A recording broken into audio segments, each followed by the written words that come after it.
So you've got your 4 little yellow dots. They're yours. They're no one else's. Ah, Narayan. They're coming. They're coming. Lisa just hasn't caught up with you yet. Ah, there you go. Okay. Start walking around. And as you're walking, yeah, with your 4 dots,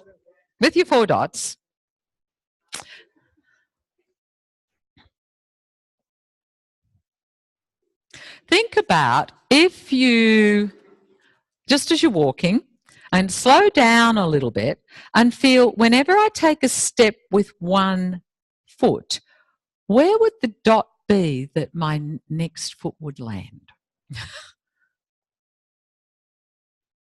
And you can do it 2 ways. You can put your foot down and go, oh, that's it. Or you can predict. You can go, where would the next spot be? What part of my foot would touch that dot? So you're sort of imagining you're lying them down in front of you.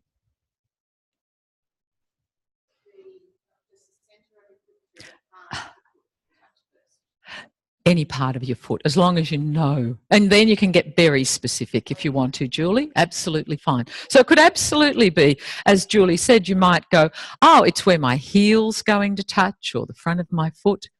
So what is the part of your foot that first touches the ground? Yeah, so just as you're walking at the moment. Just as you're walking at the moment. What part of your foot?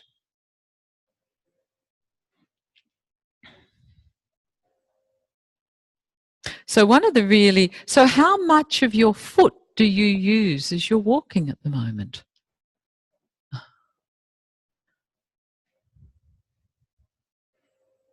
So that you're sort of looking, oh, that's where the next bit would be.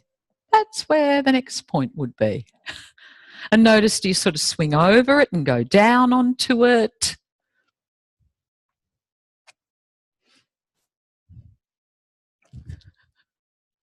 Just to think about your points. And then you could think about if you had a couple of sticks, you know, walking, the alpine sticks. So you're going to take, where would they go? Where might those points be? And what does this do to your walking to begin to orient to something unusual? Simply to orient to something unusual.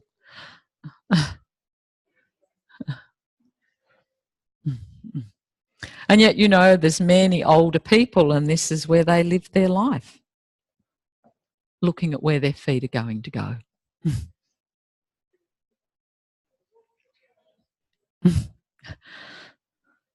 And notice with your sticks, what's the pattern you'd use? Is it one side, one side, one side, one side, or is it a opposite?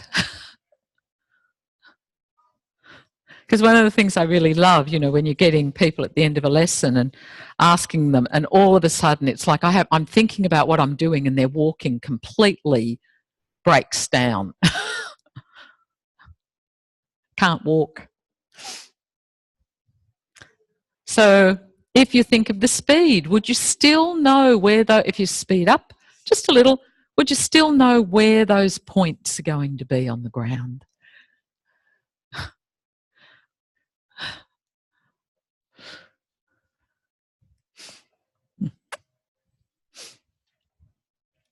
Okay, so pause. So now you've got your 4 little yellow points. And we're not going to use them exactly right, but go down and find your 4 points. How clear are your 4 points, your hands and your feet? And we're not going to put the stickers down quite yet. But where are your 4 points? And again, remember we talked in the lesson last time about these are absolutely dependent on the proportions of your body, the length of your torso, the length of your limbs, your arms and legs. So, and we talked about that you should be able to move one limb at a time. Just lift one without having to shift the weight a lot on the other ones.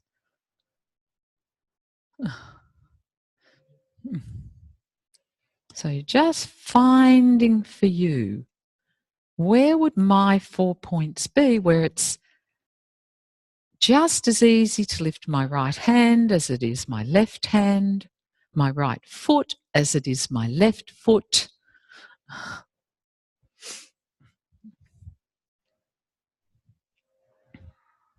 And you notice there's no right or wrong here. You might be more on your the balls of your feet to do this.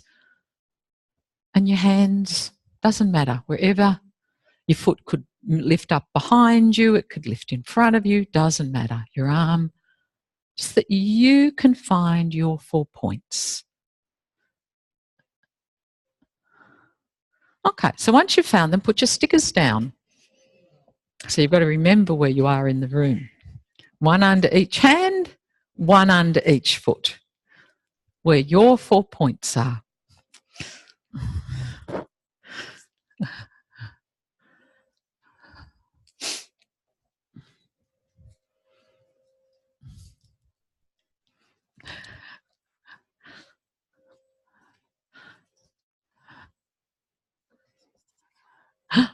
She's lost her stickers.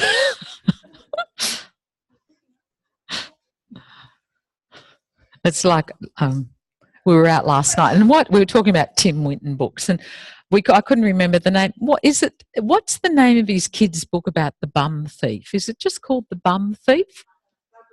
Bugalug's Bum Thief. If you've haven't read it, you've got to read it.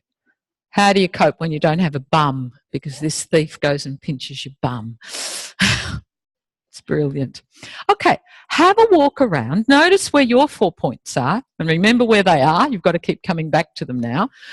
Have a look at how many different places, and you might want to be thinking, can I tell from these 4 points where their hands would be and where their feet would be?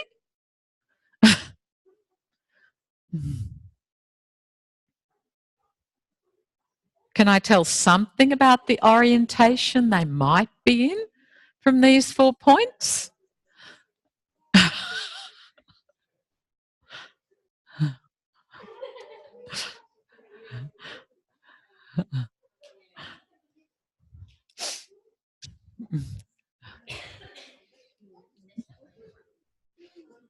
Maybe you want to try some of them if the people don't mind.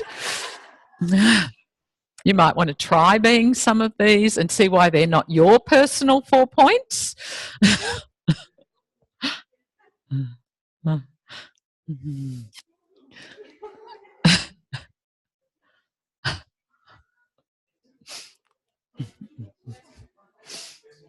Do you know which would be their hands and which would be their feet?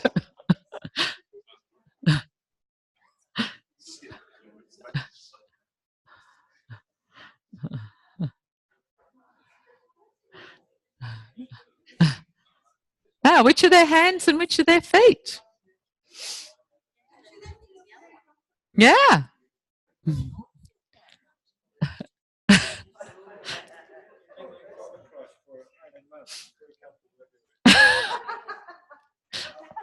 So how do you adapt? This is a bit like putting someone else's shoes on, really.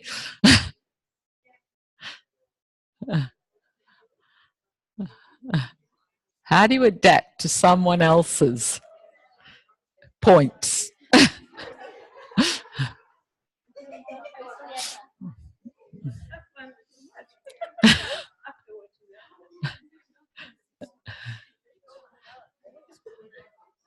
Could be.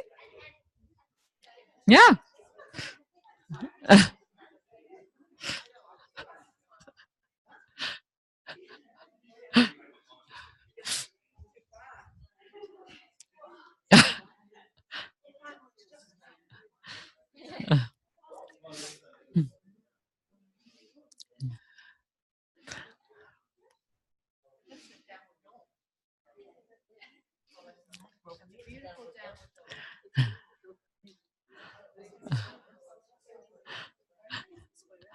So go back to your 4 points and try out yours again. What's happened after adapting to other people's 4 points?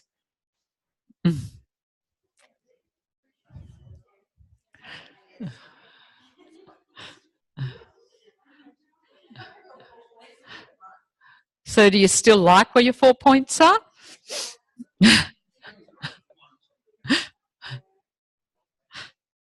Or do you want to, and feel free to adjust them a little bit. So this is the beauty of these lessons. He's really getting this idea of once you really know where they are, you know where they are. But for many of us, it's going through this process of, where are my 4 points? Okay. So see if you can then remember, once you've got your 4 points, if you've reset them, that's fine. And the movement we finished with, which was that you could lift your right foot a little bit away from the floor, and you could begin to turn to the left to put your right knee in the space between your left hand and your left foot. So you're going to go down into sitting. So you're going to swing through so that you are going to end up exactly 90 degrees. That's okay. You can change them again, Anna. No big deal.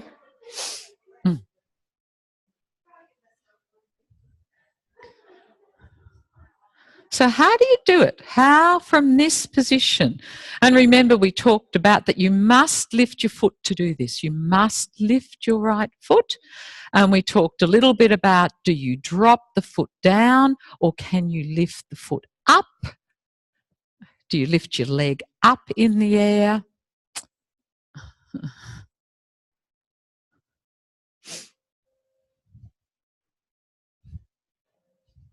And then you just swing round to sit 90 degrees to your left. So both hands are still oriented forward on your dots. So you've got to get there by those two hands both being on the dots. They haven't moved. So think about it. If my hands and foot have to stay in the same orientation, something has to be mobile, doesn't it? In my shoulders, in my hips, in my spine, in my ribs, to let this twisting movement come through me. And then you can do it to your, taking your left leg through.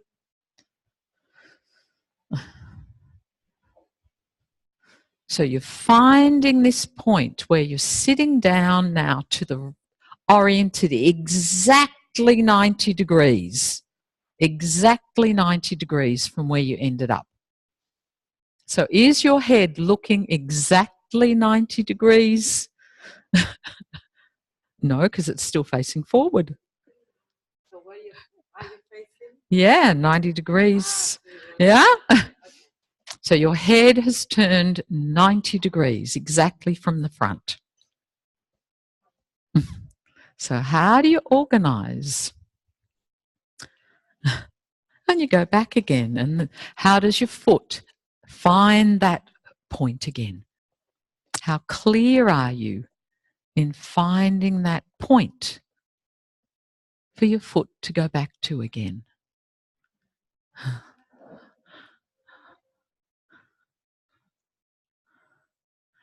And then you can begin to alternate a little side to side. So, and the reason you're going to alternate side to side is to find which one's easier. And the ease, we're going to discriminate based on your ability to be facing exactly 90 degrees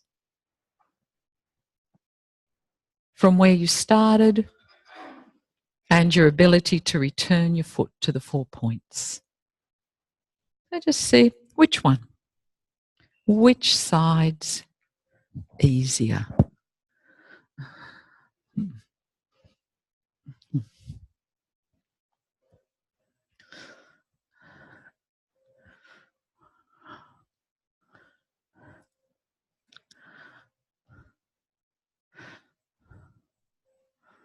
And when you've chosen, have a stand and have a walk around.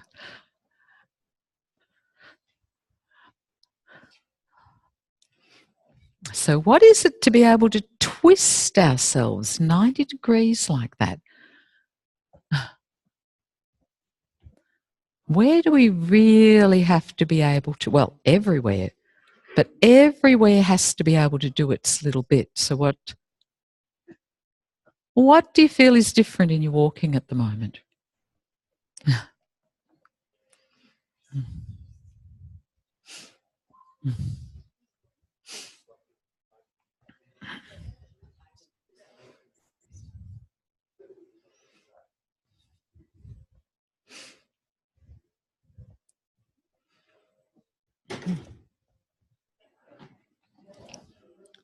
Come back to your 4 points.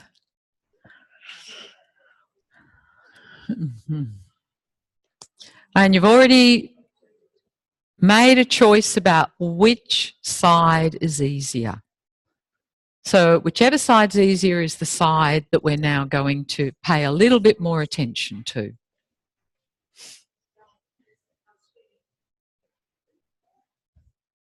Okay. So go down onto your 4 points.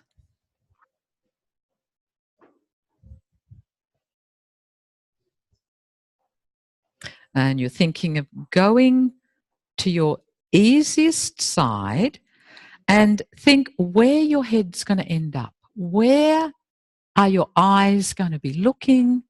Where is your head going to be orienting? So now we've got your 4 points on the floor and we've got another point oriented in the room. But you're going to end up looking 90 degrees in that direction. So as you begin, before you move, can you be very clear about where your head is going to end up looking?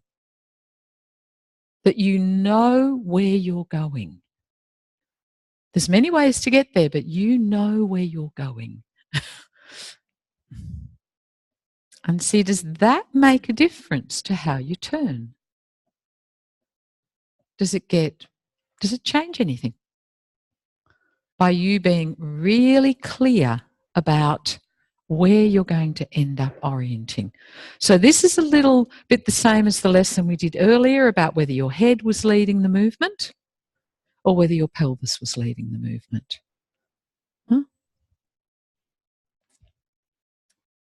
So play around with that a little bit. What's the difference if I know where my head is going to be oriented to turn to my easy side? How quickly can I do the movement if I know where I'm going? And I'm just transitioning from one position in space to another position in space because I'm really clear about where I'm going to end up. And then what's the difference if you more think your pelvis is going to take you there? And your head's going to follow your pelvis.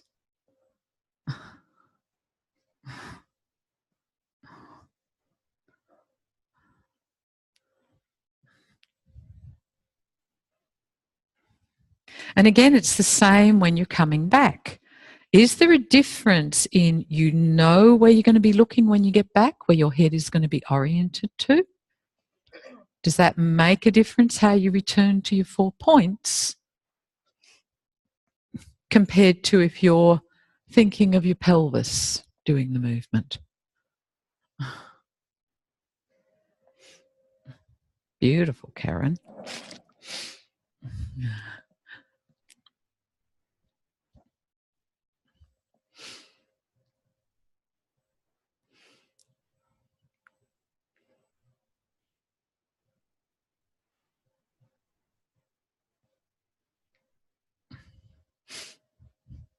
Okay.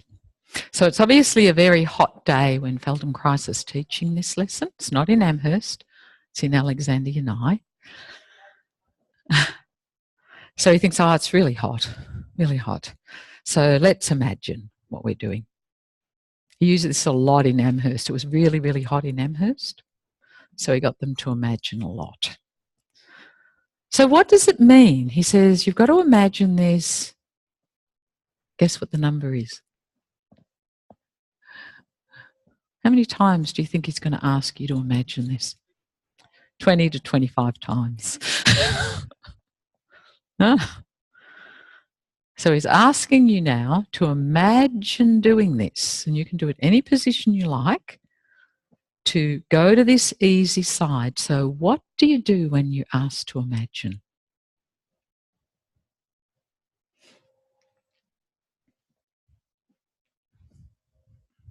Because you've got to find 20 to 25 different ways of finding different ways. It's all the same movement, but paying attention to different things. So is it the timing of the movement that you're going to imagine? Is it the orientation, which I was just giving you about where you're going to end up in space? Or is it the manipulation? What are all the different parts of me doing to get there? How do all these different parts of me coordinate? My knees and my ankles, my hips, my ribs and my sternum, my collarbones. And this is a really valuable thing to do for people's self-image, because they start to realise as I go through them, they go, oh, I never think about that bit. That's not a part I include in my image. Do you think more of the back of you or the front of you? Or maybe you think of the space around you.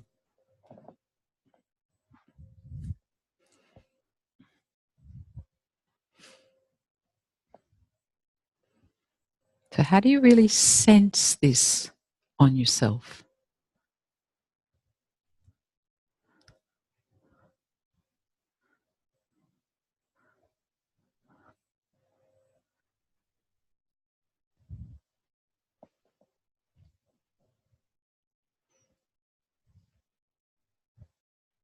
And we're always going to the easy side to do this.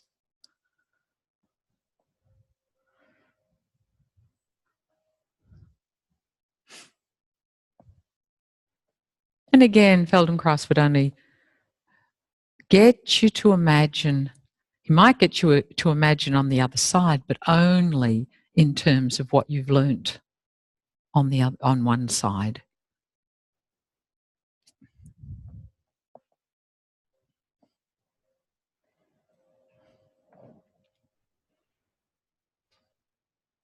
And when you've imagined that, give it a go.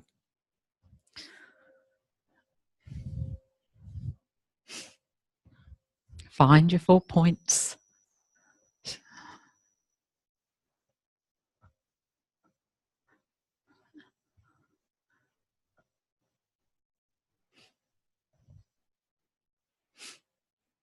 It's a really interesting one, because most of you know where your head's going to go.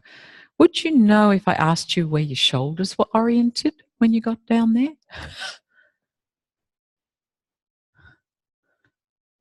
Would you know where your pelvis was oriented when you got down there? What direction it was facing?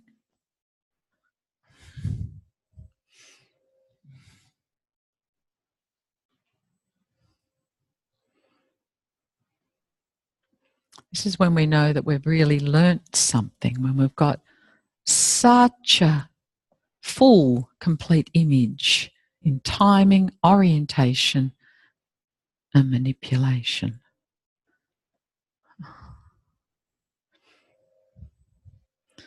So you can really feel, for a big movement like this, every bit has to be doing something. Every single joint has to be involved.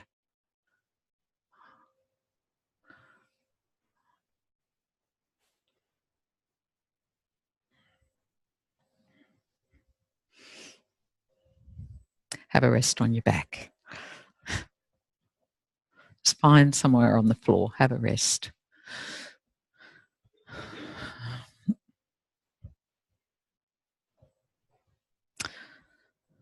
So what is it to be able to do a movement and know what's above me and what's behind me and what's to the left of me and the right of me, underneath me?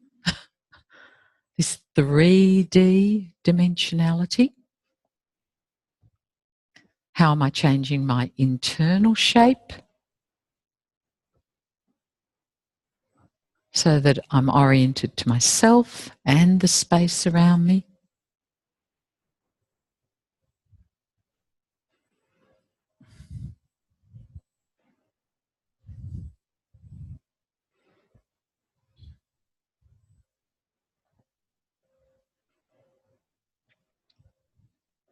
And come up onto your 4 points again.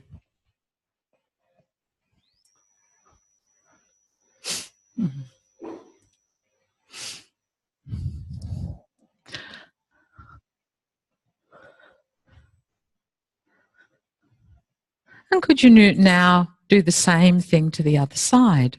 So just once or twice, and then could you imagine it on that side? So you've already clarified it on the easy side, added more information to the picture, feeling how your foot has to swivel.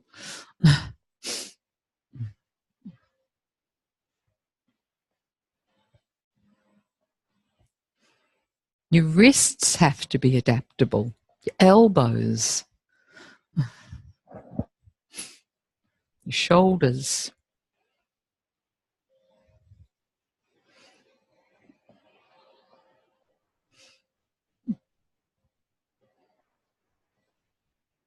Where is my pelvis moving through space?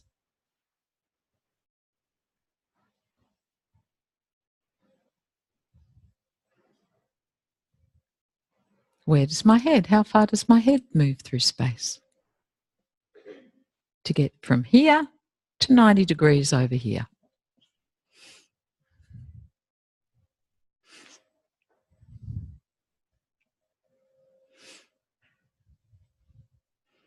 It's that ability, isn't it, for all of us to gasp with wonder at, you know, high divers.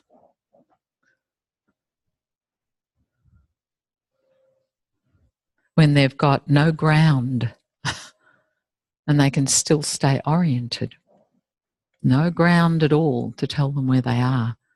So what do they have to know about where their head is in space to orient them? How much do they have to really know this connection between their head and their pelvis and the shapes they're making? That even though their heads are going in all these directions, they know where they are. They know what's above them, what's below them. All I can say is, thank goodness I've got the ground as I get my apprenticeship continuing.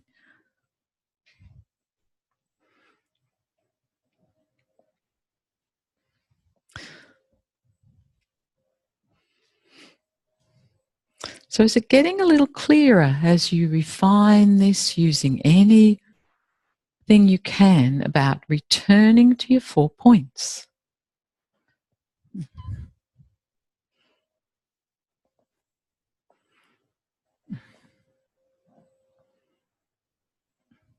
And that everything's moving through space.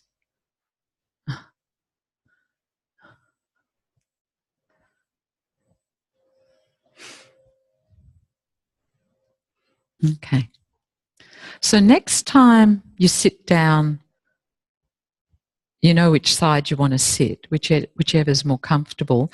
This time, instead of bending your knee to sit, could you lift the leg and keep it long and slide it through the gap? So if it's your right leg, you're going to slide it long through the gap between your left hand and your left foot. So you'll end up with your leg pointing in the same direction as your head. They're both going to be oriented in the same direction. And then how do you come up from there? From a long leg position. So do you still know where your foot has to return to?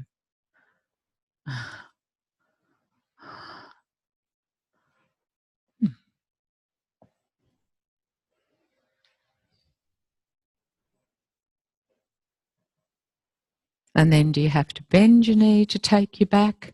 Or can you keep a long leg as you take it back?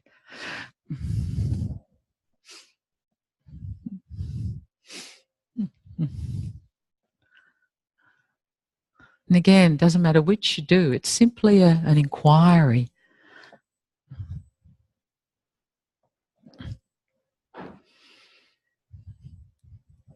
Okay, so next time, doesn't matter which side you are, you're sitting with your head turned, your leg long to one side. So if you're taking your right leg through, let me get this right. Yeah. So if you've taken your left leg through, thank you, I'm watching you now, Ramon. Yeah. Could you put your right hand on top of your head and make a circle with your head? So your right hand's on top of your head, and you're just taking your head in a circle. And where's the circle? How much of your neck? So if your right leg's through, it's your left hand that's going to be on top of your head. Yeah.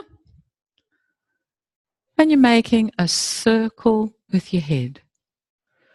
And how clearly can you feel your head on top of your spine here? The freedom, so it's right on top of your head, so you're feeling directly through to your spine, if you like. And you're doing these movements.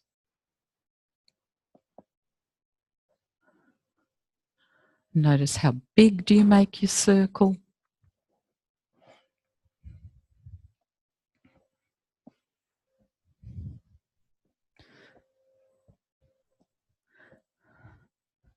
Okay.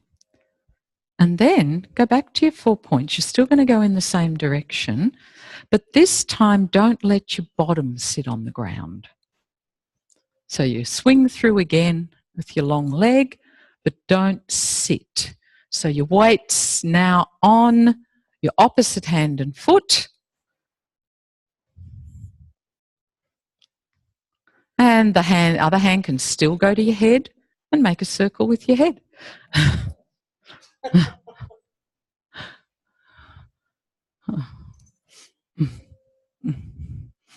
How big's your circle?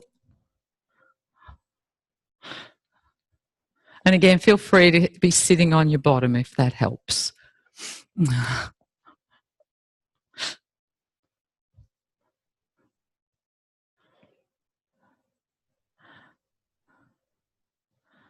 And you do a few circles in one direction, in the other direction.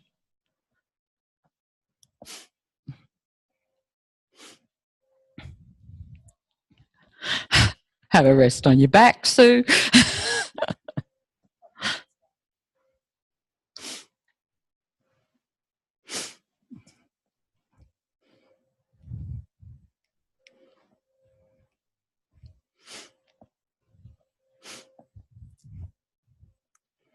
So what are all these explorations, investigations doing? This ability for you to be continually shifting your weight,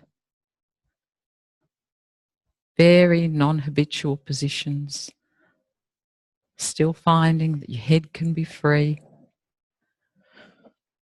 They're challenging. Now, as I said, these are lessons that global attention, they're asking for global attention, that you can still see the detail, but it's soft focus, it moves all the time. For something like this, you don't want your attention to get fixed on anything.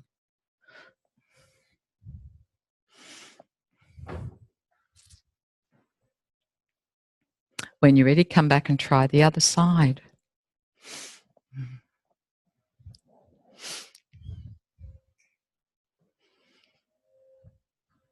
So how do you take a long leg through to the other side?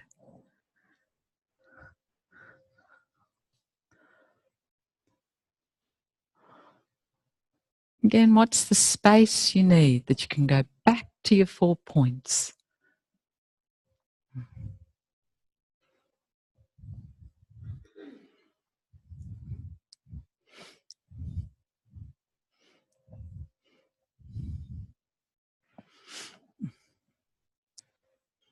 And you sit on your bottom first.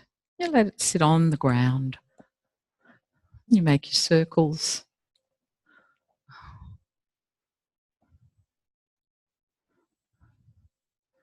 And then if it's a possibility, you lift your bottom. It's not important. It's simply asking for you to attend. If it's already easy, it's asking you to. By increasing the difficulty, you've got to pay a little bit more attention.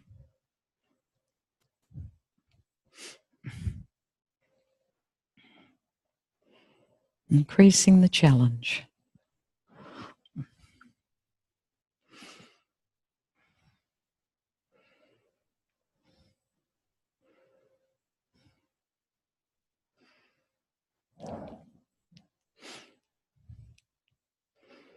Okay. Come back to your 4 points.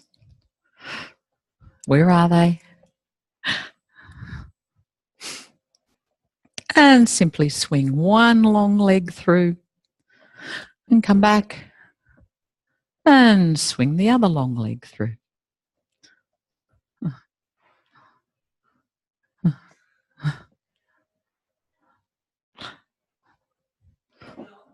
Leg long. It might have to start bent, and then just in the previous lesson that Lisa taught, it starts, might have to be bent, and then you can lengthen it once it gets to the ground. And as I said, just find what you can do. It's so much to do with our individual structure, the shapes we can make.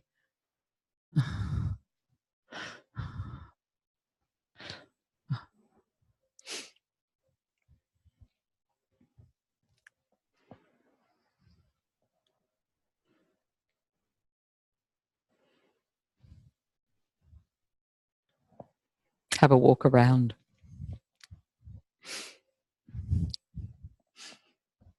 What do you notice? What's different? How would you sense yourself differently after these movements? How does,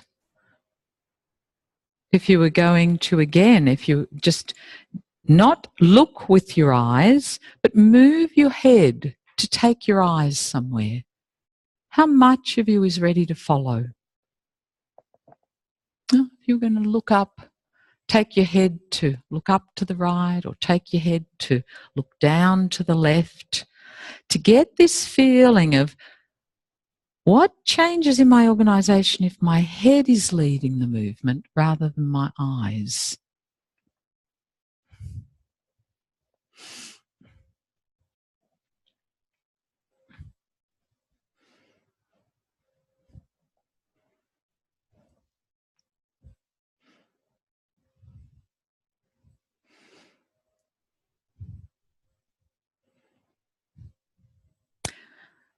Once more, go back to your 4 points.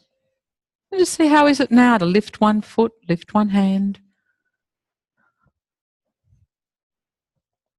So to lift one limb at a time, 2 limbs at a time, same or opposite.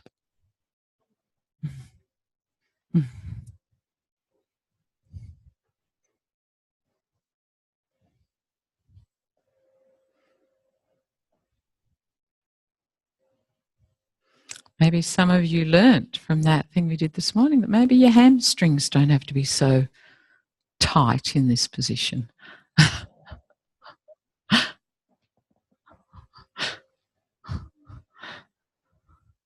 Maybe then you could walk on your 4 points.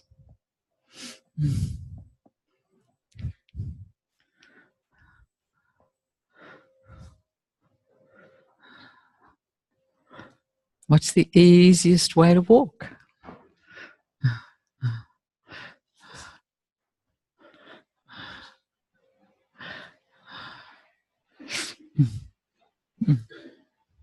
Can you go sideways when you walk? Could you be a little bit of a crab? Backwards as you're walking. Round in a circle. How do you find all of these different ways to shift your weight? That your hands and feet get more adaptable, that yes, they're taking weight, but they can move across the ground as they're taking weight. They can pivot, they can turn as they're taking weight. There we go.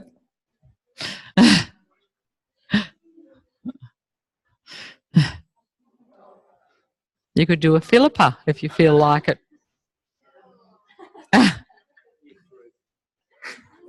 But you can see it's all this ability to keep changing our shape through the middle, not to compress.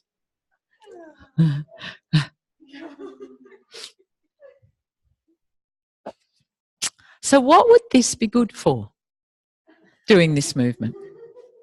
Really, what would it be good for? How do you feel?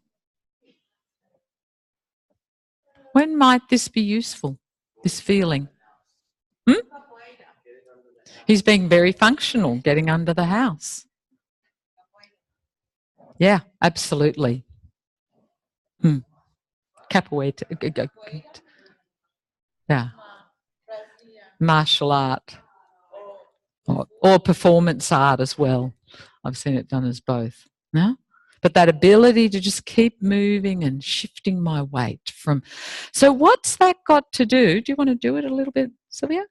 With being able to change my perspective all the time. With being able to see things from in different ways.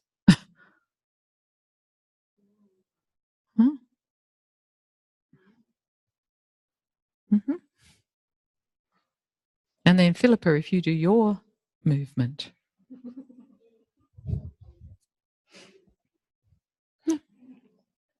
Just another one, though, yeah? Where she's using more rotation. No, her head's just going round and round in the...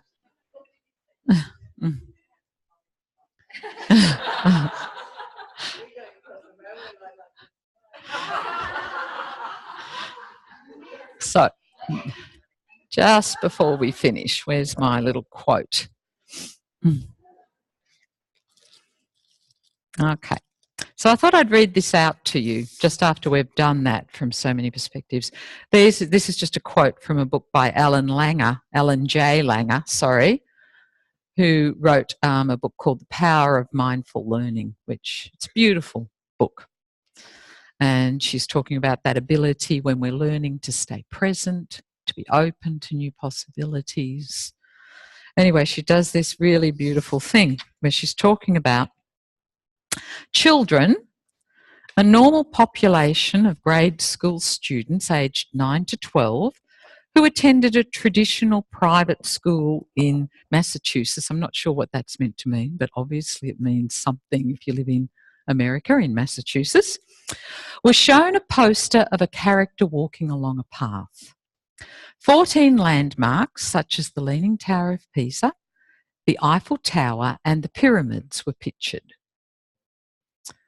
The task was to pay attention to the poster and to try to remember the landmarks and where on the poster they were located. So it's a little bit that thing I told you about the other day with the children up north. Children in the mindful movement group were told to move slowly back and forth between two lines of masking tape set about 7 feet apart on the floor while they were looking at the poster. We assumed that such movement would vary the perspective from which they viewed the poster. They were given a few minutes to practice until they felt comfortable doing the movement. Children in the no movement group sat still as they viewed the poster and were given a few minutes to get comfortable in their chairs. to make sure that any difference between these two groups would be the result of the change in perspective and not of the difference in physiological arousal, we added another control group. The children in this group sat in their chairs and shuffled their feet while they looked at the poster. Pre-testing, I love this, revealed similar heart rates for the two movement groups. After the children viewed the poster, they were given cutouts of landmarks that were on the poster, as well as of landmarks that had not been seen before, and they were asked to reconstruct the poster. Children in the shuffling control group outperformed the sitting still group. The movement group outperformed both groups and remembered significantly more landmarks. While conducting the experiment, we noticed that children in the two control groups appeared to scan the poster in a linear fashion, resting their eyes on each landmark for a few seconds. In contrast, children in the mindful movement group appeared to be viewing the poster as a whole and scanned it both vertically and horizontally. So you can imagine there's a difference when your head's moving through space when you're scanning something or when you're still. So to assess, so obviously the children in movement do much better. This is the bit I love. To assess in another way whether novelty was in fact the reason for these results, we tried the experiment again with children from a Montessori school. Montessori.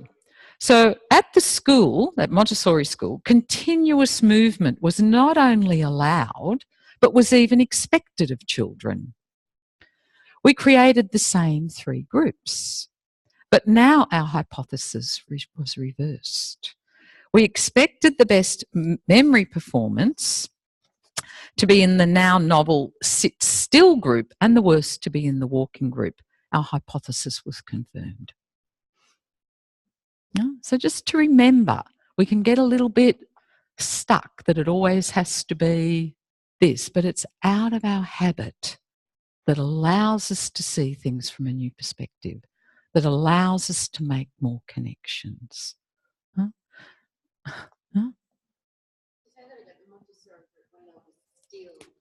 Did much better. Yeah, rather than from moving, because it was novel, it was non-habitual for them.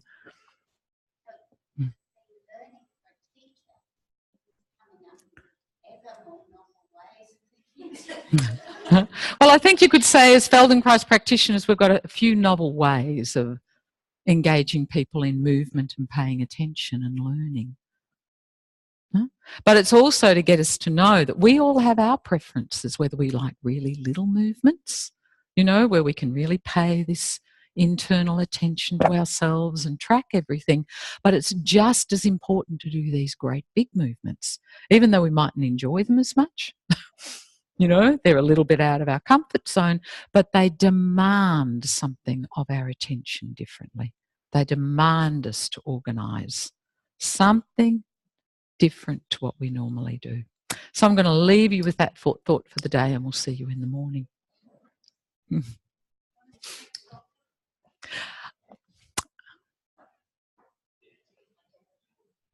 Do I want you to take the dots off the floor? Jen, is anyone using the room tonight? Yeah, let's leave them. You might still want to go around and try out a few more. Maybe you got a bit more adaptable from doing some of those movements.